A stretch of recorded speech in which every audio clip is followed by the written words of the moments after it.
గుడివాడ పరిసర ప్రాంత ప్రజలకు ఓ ప్రత్యేకమైన మనవి.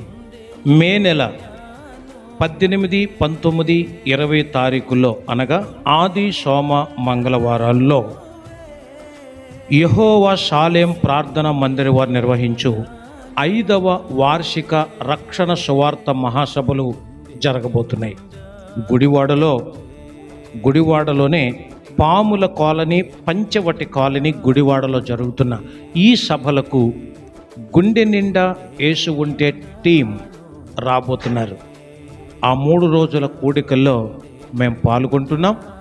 అక్కడ గుండె నిండా యేసు ఉంటే అనే పాట మీతో కలిసి నేను, నాతో కలిసి మీరు పాడుకునే ఓ మంచి అవకాశం. మనందరం కలిసి ప్రభువును స్తుతించే గొప్ప అవకాశం. కాబట్టి అభిమానులు, స్నేహితులు మీరందరూ కూడా మర్చిపోకండి. ఆ రోజు కలుద్దాం. మే 18, 19, 20 తారీఖుల్లో గుడివాడలో జరుగుతున్న కోడికల్లో. God bless you.